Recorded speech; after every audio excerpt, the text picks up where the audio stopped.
الحمد للہ رب العالمین والصلاة والسلام علی سید الانبیاء والمرسلین نبینا محمد وعلی آلہ وصحبہ اجمعین ومن تبعہم بإحسان الی یوم الدین۔ ناظرین کرام، مجلس مذاکرہ کے اس پروگرام میں آپ سب کا استقبال ہے۔ السلام علیکم ورحمۃ اللہ وبرکاتہ۔ آج کے پروگرام میں شریک مذاکرہ ہیں فضیلت الشیخ ڈاکٹر وسیع اللہ محمد عباس حفظہ اللہ، مدرس مفتی مسجد حرام مکہ مکرمہ اور پروفیسر ام القریٰ یونیورسٹی مکہ مکرمہ، اور اسی طریقے سے عالی جناب مولانا مقیم فیضی حفظہ اللہ، جو مرکزی جمعیت اہل حدیث ہند کے نائب ناظم ہیں، اور اسی طریقے سے مولانا عبدالہادی عمری صاحب صدر مجلس القضاء برطانیہ، اور مولانا رضوان رفیقی صاحب سابق صدر S I O U P, اور ہمارے برادرم مولانا شمیم احمد فوزی صاحب جو پیس ٹی وی کے ناظرین کے لیے نئے نہیں ہیں۔ میں آپ تمام علماء اکرام کا تہہ دل سے استقبال کرتا ہوں کہ آپ حضرات نے ہمارے لیے وقت نکالا۔ اللہ تعالیٰ آپ لوگوں کو جزائے خیر عطا فرمائے۔ انفرادی طور پر جو لوگ یتیموں کو پالتے ہیں، اللہ تعالیٰ نے اس کی بڑی تاکید کی ہے کہ بہت بڑا ظلم ہے۔ الذین یأکلون اموال الیتامی ظلما انما یأکلون فی بطونہم نارا وسیصلون سعیرا۔ یہ کتنی بڑی وعید ہے، اور افسوس کے ساتھ کہنا پڑتا ہے کہ آج ہمارے معاشرے میں یہ چیز ابھی بھی باقی ہے۔ ہمارے نہ کہیں، وہ اس لیے ہمارے نہ کہیں کہ ابھی قریب میں چند ہفتوں پہلے پوپ بینیڈکٹ، جو دنیا عیسائیت کے سب سے بڑے ذمہ دار ہیں، وہ برطانیہ کا انہوں نے دورہ کیا۔ اس میں بہت ساری سبق آموز باتیں ہیں کہ جب انہوں نے دورہ کیا تو ان کے دورے کے خلاف کچھ لوگوں نے مظاہرہ کیا، یا کم سے کم جو ہے نا اپنے جذبات ہیں اس کا اظہار کیا۔ اس کا ایک سبب یہ تھا کہ رومن کیتھولک چرچ کے اندر جو بچوں کو داخل کیا گیا تھا تاکہ وہ آگے چل کر اسی دین کے مبلغ بنے، پریسٹ بنے، ان کے ساتھ جو غلط سلوک کیا گیا اور جو کچھ ان کے ساتھ بے حیائی کی گئی، وہ ایک عجیب و غریب داستان ہے۔ حتیٰ کہ پوپ بینیڈکٹ جو دنیا عیسائیت کے سب سے بڑے ذمہ دار ہیں، بار بار ان کو معذرت کرنی پڑی اپنے دورے میں کہ جن لوگوں نے ہم پر ٹرسٹ کیا اور ہم نے ان کے ساتھ کیا سلوک کیا۔ تو اس لیے اس کو ہم یہ نہ کہیں کہ یہ شاید ہماری معاشرے کا حصہ ہے، بلکہ وہاں صورتحال اس سے زیادہ افسوسناک ہے۔ اسی چیز میں ایک چیز ایڈ کرنا چاہ رہا تھا، جیسے تجویز آئی تھی کہ یہ جو اس کے منفی پہلو ہیں اس پہ کس انداز میں کنٹرول کیا جائے یا اس کو سدباب کی کوشش کی جائے۔ عموماً کیا ہوتا ہے کہ جو دارالیتامہ ہوتے ہیں، چاہے اس کا نام دارالیتامہ دے دیں یا تھوڑا سا اور آگے بڑھیں تو پھر بچوں کا گھر یا کچھ اور بھی دارالبیر اس انداز کے نام دے دیں، جب پوری یعنی طلبہ کی اکثریت یا رہنے والوں کی اکثریت یتامہ پہ مشتمل ہوگی تو پھر وہ تصور بہرحال آ جائے گا۔ اس کی ایک شکل یہ ہو سکتی ہے کہ ہم ان کے درمیان، ٹھیک ہے ہم بچوں کے گھر ہی کو رکھیں یا کچھ اور ہی دارالتعلیم ہی رکھیں، لیکن ان میں مکس گیدرنگ رکھیں، اور ان کے سامنے طلبہ کے سامنے یہ شو بھی نہ ہو کہ کون دیتا ہے کون نہیں دیتا ہے کون فیس۔ کرتا ہے۔ تو اس سے ہوگا اس کا جو ضمیر ہوگا وہ ضمیر مردہ نہیں ہوگا۔ میں بہت سارے ایسے اداروں کو بھی جانتا ہوں جہاں پہ اس طرح کی کفالت کی جاتی ہے۔ یہ تو تربیت کی بات ہو گئی، جی جی، اسٹاف کی اپنی ذہن سازی اور ان کی اسٹاف کی تربیت۔ ذہن سازی، مینجمنٹ بھی کبھی وہ احساس نہیں دلاتا، یہاں تک کہ مینجمنٹ میں جو مینجمنٹ بھی ہوتا ہے اس کو بھی یہ نہیں پتا ہوتا کہ کون کس بچے کو وظیفہ دیا جا رہا ہے یا کس بچے کی کفالت کی جا رہی۔ ایسی صورت میں جو بچے کی نشو و نما ہوتی ہے وہ اپنے ہم اثروں کی طرح ہوتی ہے، اور جہاں پہ جیسے مزاح، جیسے جس انداز میں اسے چلنا ہے پھرنا ہے اور کچھ کرنا بھی ہے تو اسی انداز میں وہ چلتا ہے۔ الحمدللہ، تو ایسی یہ بہت اچھا ہے، لیکن اس کا تعلق شیخ وہ بہرحال وہی تربیت کے ساتھ ہے، جی جی، اسٹاف کے ساتھ کہ جو ادارے تعاون کرتے ہیں ان کو تھوڑا سا اپنے نظام کو چینج کرنا چاہیے، کیونکہ وہ بھی مطالبہ کرتے ہیں کہ بھئی ہم نے تعاون کیا ہے تو ہر چیز میں تم یتیمیت کا مظاہرہ لے کر آؤ، اس کی فوٹو لے کر آؤ، اس میں جیسے آپ نے کہا کہ چادروں میں لکھا رہے فلاں جگہ لکھا، تو ان اداروں کو بھی جو ہے اس پہلو سے بیدار ہونا چاہیے۔ جی جی بالکل، اس کی ایک ضرورت بھی ہے نا۔ ٹھیک ہے، ضرورت ہے۔ وہ ضرورت اس طرح ہے کہ مثلا میں وہاں بیٹھ کر مدد کرتا ہوں، میرے حساب میں مثال کے طور پہ 50 یتیم بچے پل رہے ہیں، آپ لسٹ مجھے دے رہے ہیں، اگر لسٹ نہ دیں تو میں 50 کی کفالت کا اپنے اوپر ذمہ لیا ہوں، وہی نام آپ کو بھی دکھایا جا رہا ہے، جی وہی نام آپ کو بھی دکھایا جا رہا ہے، تو 3 طرف سے 50 وہ فگر تو آ رہا ہے، جی جی مگر وہ ہے ایک ہی 50۔ انتظامی کام میں تو ظاہر سی بات ہے میں اس یہ کہہ رہا کا ہوں ذکر کہ کیے بغیر انتظامی چارہ کاموں کار میں نہیں جو ہے، چاہیے کیجیے آپ، لیکن جی۔ ظاہری اندر کیجیے، لیکن اس کا اشتہار مت کیجیے۔ جو طلبہ پڑھ رہے ہیں، جن طلبہ کے درمیان وہ یتامہ رہ رہے ہیں، ان کی یتیمیت کا بار بار احساس مت دلائیے۔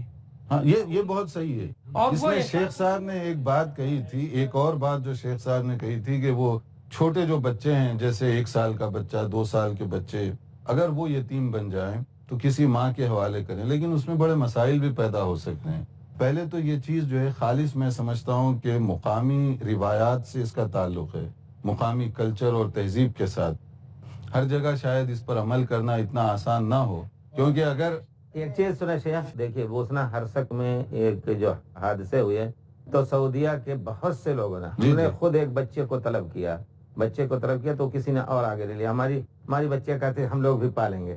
یہ مشکل پیش آتی ہے کہ اگر بڑا ہے تب تو یقیناً مشکل پیش آ سکتی ہے کہ بڑا ہو کر کے محارم میں شمار ہوگا کہ نہیں ہوگا؟ نہیں ہوگا، قطع نہیں ہوگا، لیکن جو چھوٹا بچہ ہے، اگر جیسے کوئی میئر ہو، اس کے پاس ایک لسٹ ہو کہ کس کے یہاں بچہ پیدا ہوتا ہے، یا یہ بچہ آیا تو یہ بچہ اتنی عمر کا ہے کہ فلاں کے یہاں ان کو کر دے، 5 ہی مرتبہ دودھ پلا لیں گے انشاءاللہ، باقی بکری کا دودھ پلا کے پانا ہے، تو انشاءاللہ جو حرمت اور محرمیت ثابت ہوگی، باقی مشاکل کی وہ وارث نہیں بنے گا اور دوسری چیزیں ہیں الگ۔ اس میں ایک اور مسئلہ بھی پیش آئے گا کہ وہ بچے کو لینے والی اگر غیر مسلم خاتون ہو نہیں تو فرق کرنا پڑے گا نا، ظاہر بات تو اس کو کس طرح سے کریں گے؟ نہیں ایسا نہیں کریں گے ہم، آپ ذمہ دار ہیں اور فلاں ذمہ دار ہیں، وہ چن کر کے دیکھیں گے، اس کی مصلحت کو بگاڑنا نہیں ہے پورے جڑ ہی سے۔ نہیں ہم اپنے بچوں کو اپنا سسٹم بنائیں کہ وہ دوسروں کو دیں گے۔ ابھی جو گجرات فسادات ہوئے تھے اسی حوالے سے، کیونکہ بہت سارے بچے لیے گئے تھے اور سیم اسی سسٹم سے لوگوں کو تقسیم کیا گیا تھا، مطلب 10 سے 15 بعض تو ایسے ہوئے کہ مسلم گھرانوں کے بچے بھی وہ غیر مسلم گھرانوں میں چلے گئے، کیونکہ گود لینے والا کوئی نہیں تھا، کیونکہ والدین مار دیے گئے تھے، پیچھے کوئی وارث نہیں بچا تھا، بلکہ ہمارے پاس تو برطانیہ وغیرہ میں بعض لوگ ایسے ہیں جو ہزاروں ڈالر خرچ کر کے لینے تیار ہیں، جو لاولد ہیں، ان کو بچہ پالنے کی خواہش ہے تو وہ ہزاروں ڈالر دے کر بھی لینے کے لیے ایسے لوگ تیار ابھی ہیں۔ مسلمانوں میں ہیں جو چاہتے ہیں کوئی بچہ ہو، لیکن مشکل صرف اب نئے طریقے میں پوچھتے ہیں، ہم سے خود فتویٰ پوچھتے ہیں کہ انجیکشن دے کر کے، بیوی چونکہ لاولد ہے یعنی اس کے کوئی اولاد ہونے کی امید بھی نہیں ہے، کیا انجیکشن دے کر کے اس کا دودھ نکال کر کے محرمیت ثابت کی جا سکتی ہے؟ جی ہاں، اگر کسی دوسرے غذا کھا کر کے دودھ بڑھ سکتا ہے تو انجیکشن دے کر کے بھی اگر اس کا دودھ نکل جائے اور محرمیت ثابت ہو جائے، وہ دونوں کے درمیان پڑ رہا ہے، بڑا ہو کر کے ان کا بچہ رہے گا، اور پھر جتنا دینا چاہے، جتنا لینا چاہے ان سے ان کو مال دے دے۔ اس قسم کی اگر اسٹڈی ہو، ظاہر بات ہے آپ ذمہ دار ہوں گے، کسی اور کے ہاتھ میں نہیں دیا جائے گا، تو آپ ہر طرح سے اس کے دین، مذہب، اس کے دھرم اور سب چیز کا خیال رکھیں گے۔ بہرحال یہ دونوں طرح سے، مطلب یا تو دارالایتام رکھ کر کے یا اسی طرح عام مدرسوں کو قائم کر کے وہاں پر اگر ہم کچھ سیٹیں رکھتے ہیں کہ بھئی جیسے ہاسپٹلس میں ہوتا ہے، ہم کچھ غریبوں کے لیے رکھیں گے اور ان کو ملتا ہے، ایسے الحمدللہ بعض مدرسے میں جانتا ہوں کہ وہاں پر ایسی سیٹیں ہیں کہ غریب اور نادار بچے جاتے ہیں، ان کی فیس معاف اور اندرونی طور پر ان کی لسٹ ہو، کسی کو معلوم نہ ہو۔ لیکن اس کے باوجود مولانا نے جو کہا کہ انفرادی طور سے ایسا بھی ہو سکتا ہے کہ دودھ پلایا جائے، بہرحال اس کی بھی اپنی جگہ بے فائدیت ہے، لیکن اس شرط پر کہ ہم اس زمانے جاہلیت کے جو رسوم تھے اس کو نہ کہہ لیجئے کہ اپنے عمل میں لائیں، ورنہ آج بھی جاہلیت جدیدہ یعنی اس دور میں بھی پلنے والے بہت سارے لوگ جو یتیموں کے وصی ہوتے ہیں یا ولی ہوتے ہیں، ان کے ساتھ استحصال کرتے ہیں، جیسا ابو جہل نے کیا تھا، اللہ کے رسول نے پورے طور پر ان کا احاطہ کیا جائے گا، ان کی حفاظت کا، ان کے ہر چیز کا، مال کا اگر مال ہے تو۔ لیکن دارالیتامہ میں ایک شکایت یہ ہے کہ عام طور پر جو یتیم خانے ہیں مسلمانوں کی نگرانی میں، اس میں اسلامی تربیت کا اہتمام نہیں ہوتا ہے جتنا کہ ہونا چاہیے، بس یہ کہ جو ہے ان کی جسمانی تربیت کا خیال کیا جاتا ہے، زیادہ سے زیادہ ان کی دنیاوی تعلیم یا عصری علوم کہیے اس کا اہتمام کیا جاتا ہے، اسلامی تربیت کا کچھ لوگ ہیں الحمدللہ، یہاں تک کہ شادی وغیرہ لڑکیوں کا بھی اور لڑکوں کے بھی ایسے سننے میں آئے ہیں، پالتے ہیں اپنے یہاں سے نکال کر کے، اس کے اونچے گریڈ میں لے گئے، وہ بھی خرچ دیتے ہیں، یہاں تک کہ بچہ بڑا ہو گیا، بچی بڑی ہو گئی، انہی دونوں میں سے یا کہیں سے بھی شادی کا انتظام بھی کر دیتے ہیں۔ پھر کچھ لوگوں کو چاہیے، یہ بھی ایک اسلامی طریقہ ہے کہ کچھ لوگوں کو چاہیے کہ مدد کر کے ان کے لیے دکان کھلا دیں، اور کچھ کریں مسلمانوں کے. ہم مال کی کمی نہیں ہے پورے ہندوستان میں کسی بھی دھرم کا مال کی کمی نہیں ہے, لیکن اس کی اگر تنظیم ہو جائے تو امت کے یا قوم کے یا پورے ملک کے بچے ضائع نہیں ہوں گے. جزاکم اللہ خیرن. ناظرین کرام, موضوع ابھی باقی ہے, ایک وقفے کے بعد دوبارہ آئیں گے. اس وقت تک کے لیے اجازت دیجیے. السلام علیکم ورحمۃ اللہ وبرکاتہ.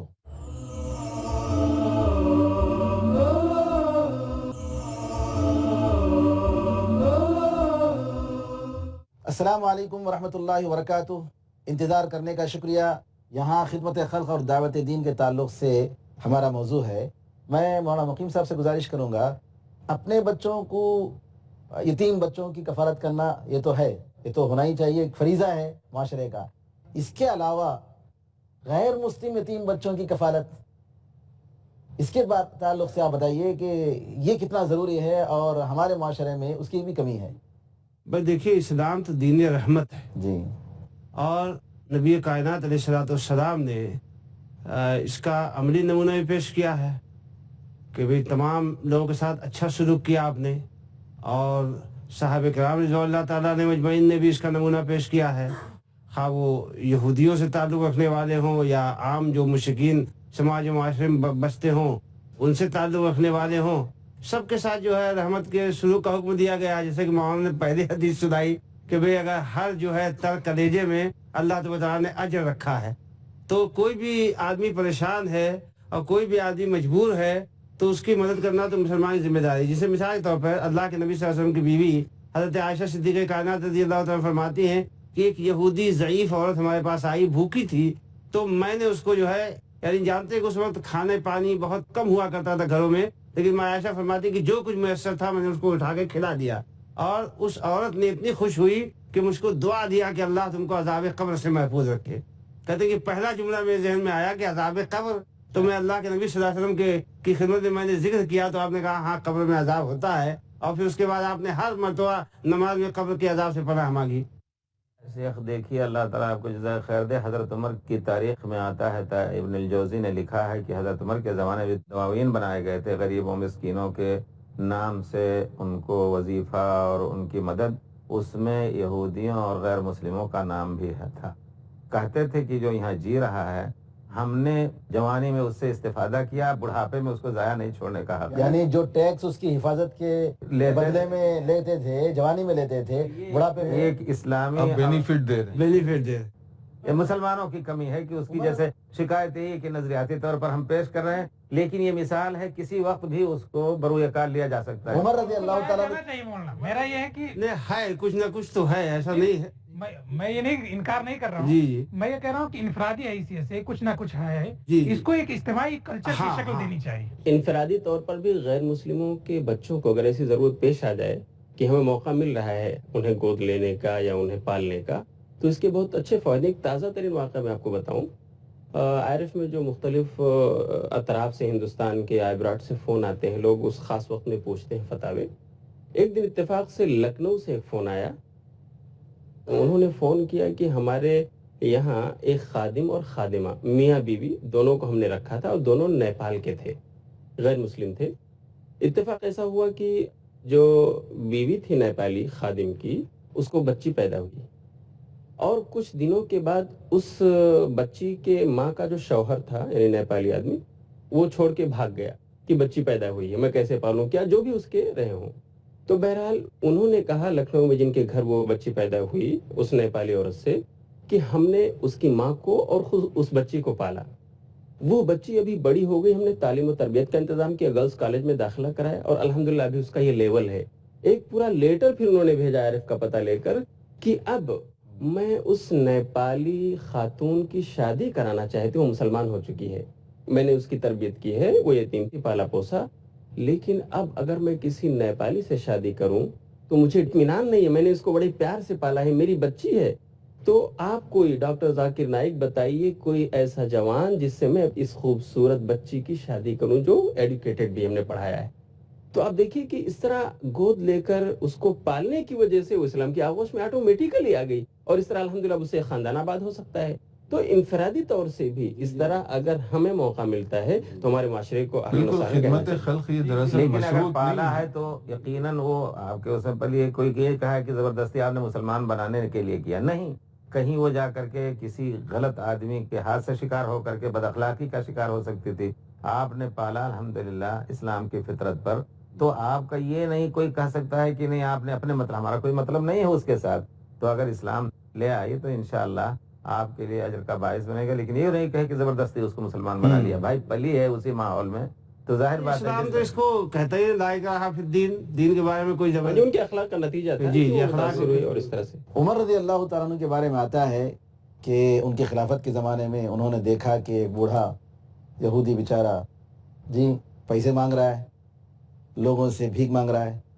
انہوں نے سوال کیا کیوں؟ کہا کہ جزیہ دینے کے لیے.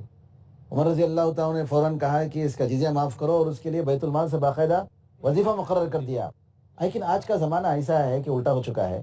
جو لوگ انسانیت اور حقوق الانسان والحیوان, جانوروں کے حقوق کا دعویٰ کرتے ہیں, وہاں اپنے بچے, اپنے ماں باپ کو دارالعجزہ یا اولڈ ایج ہوم, جی اولڈ ایج ہوم جس کو کہتے ہیں جی, بزرگوں کے لیے جو ہاسٹل بنائے جاتے ہیں, خود اپنے بچے اپنے ماں باپ کو لے جا کر حوالے کر دیتے ہیں اور ان کے رحم کرم پر چھوڑ دیتے ہیں.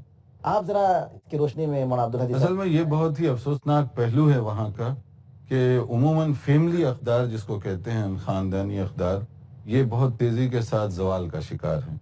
یہ ماں باپ اور اولاد کا جو رشتہ اور تعلق ہونا چاہیے وہ تعلق اس طرح کا نہیں ہے. اس کے مختلف اسباب ہیں اور وہ اسباب مختلف جگہوں پر پھیلتے جا رہے ہیں. تو اسی لیے جب ماں باپ بڑے ہو جاتے ہیں تو بچے کیوں لے جا کر چھوڑتے ہیں, اس کا ایک بڑا سبب یہ ہے کہ بچے خود جب بڑے ہو جاتے ہیں, وہ بالغ ہو جاتے ہیں, تو اس کے بعد وہ خود اپنا راستہ تلاش کر لیتے ہیں. اب وہ گھر ان کے لیے کوئی حیثیت نہیں رکھتا. کبھی کبھار وہ اپنے گھر کو آئیں گے یا کبھی کبھار ماں باپ کی وزٹ کریں گے.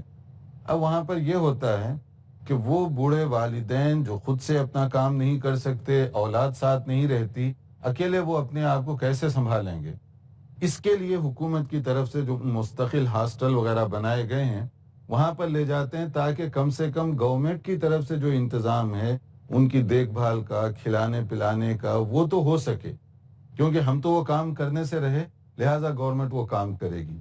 وہاں پیسوں کا مسئلہ نہیں ہے, کیونکہ جو گورنمنٹ جو کام نہیں کرنے والا ہے اس کو بھی اتنا دے دیتی ہے بینیفٹ کہ وہ کام کیے بغیر بھی متوسط درجے کی زندگی گزار سکتا ہے, بوڑھا ہو یا جوان ہو. اس کے لیے حکومت یہ کفیل ہے. یہ ایک خوبی ان کی یہ ہے, لیکن اس کے شر کا پہلو یہ ہے کہ وہ اولاد لے جا کر وہاں چھوڑ دیتی ہے اور زیادہ کرسمس کے موقع پر ایک عید مبارک کا کارڈ بھیج دیں یا کوئی اور تحفہ بھیج دیں تاکہ ان کو پتہ چلے کہ ہم زندہ ہیں ابھی. تو یہ جو صورتحال ہے بہت ہی افسوسناک ہے. حالانکہ اسلام نے تو والدین کا جو مقام و مرتبہ رکھا ہے کہ وہ باعث جنت ہیں, باعث نجات ہیں, رحمت ہیں. تو اس کے لیے مسلمان جو قرآن و سنت کی تعلیمات کو سمجھنے والا ہو وہ اس کا تصور نہیں کر سکتا. مگر افسوس یہ ہے کہ وہاں سے آنے والی ہر چیز کو ہم مقدس سمجھ کر گلے لگاتے ہیں, یہ دیکھے بغیر کہ اس میں کیا خوبی ہے کیا خرابی ہے. بہت سارے عرب ملکوں میں اب یہ رواج عام چل پڑا ہے, وہاں پر بھی یہ ہاسٹل بنائے جا رہے ہیں, جبکہ بوڑھا والد جو ہوتا ہے پورے خاندان کا معزز اور محترم شخص بنتا ہے, وہ مرکزی شخصیت ہوتی ہے, اور اس کی وجہ سے ایک روحانی ماحول گھر کا جو بن جاتا ہے. اس کے بجائے اگر آپ اس کو لے جا کر وہاں پر وہ رکھیں گے تو وہ جو برائی ہے وہ برائی تیزی کے ساتھ ان ممالک کے اندر بھی سرایت کر جا رہی ہے. ایک چیز عبدالہادی بھائی, اس میں مسئلہ کیا ہے کہ وہ جو پورا مغربی معاشرہ ہے وہ مادیت کی ہے, ہر چیز کو وہ میٹرلسٹک نظریے سے ہی دیکھتا ہے.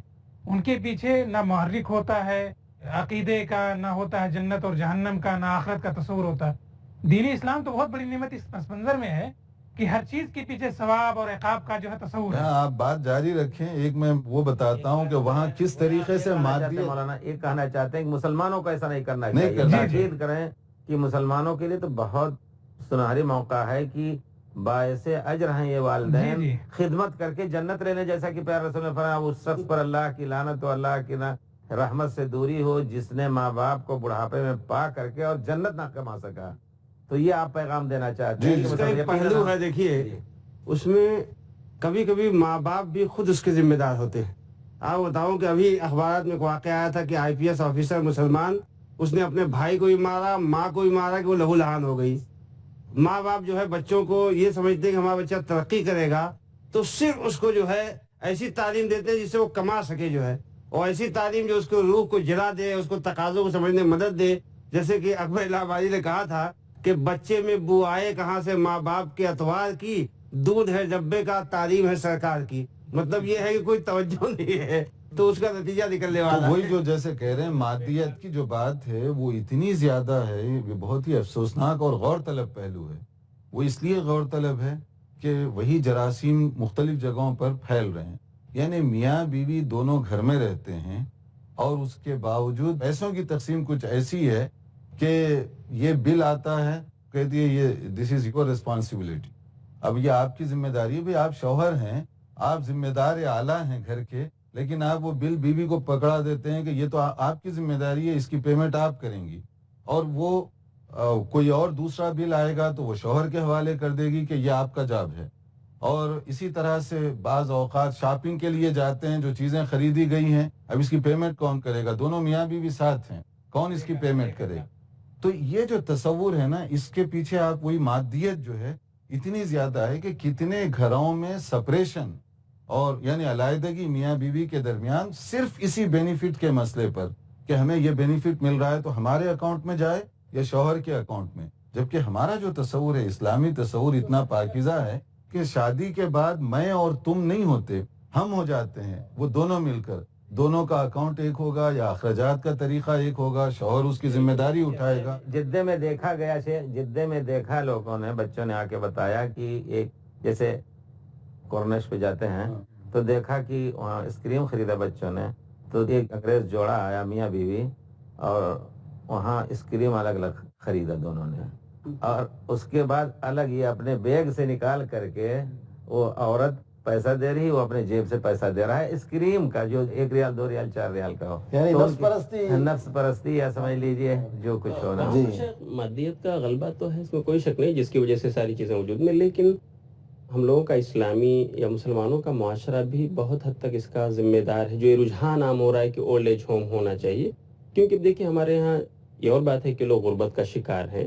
اس کی وجہ سے ایک باپ کے اگر 2-4 بیٹے ہیں, وہ ایک ہی گھر میں رہ رہے ہیں, تو پھر بڑے ہونے کے بعد ان کے بچے جو ہوتے ہیں, تو اس مکس فیملی سسٹم میں ہوتا یہ ہے کہ اب ہر ایک اپنے آپ کو جب باپ سے مستغنی سمجھتا ہے تو اب اس کی خدمت سے بھی اپنے آپ کو مستغنی کر لیتا ہے, اور وہ نظر دوڑاتا ہے کہ بڑا کر رہا ہے کہ نہیں, بڑا چھوٹے کو دیکھتا ہے کہ وہ ممی کو دیکھ رہا ہے کہ نہیں, ابو کو دیکھ رہا ہے کہ نہیں, اور اس طرح آپسی کہہ لیجئے تناؤ کی وجہ سے ماں باپ کے حقوق مارے جاتے ہیں, دین و ایمان کی کمی کی وجہ سے. اور جی کچھ جی, نہیں. تو اس طرح سے بیچارے وہ اپنے بڑھاپے میں استحصال کا شکار ہو جاتے ہیں.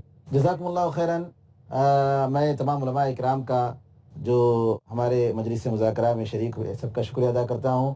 اور ناظرین کرام, موضوع ابھی باقی ہے, اگلے نشست میں انشاءاللہ اس موضوع کو جاری رکھتے ہوئے اور بھی مزید باتیں آئیں گی. ہم اس وقت تک کے لیے اجازت چاہتے ہیں. السلام علیکم ورحمۃ اللہ وبرکاتہ.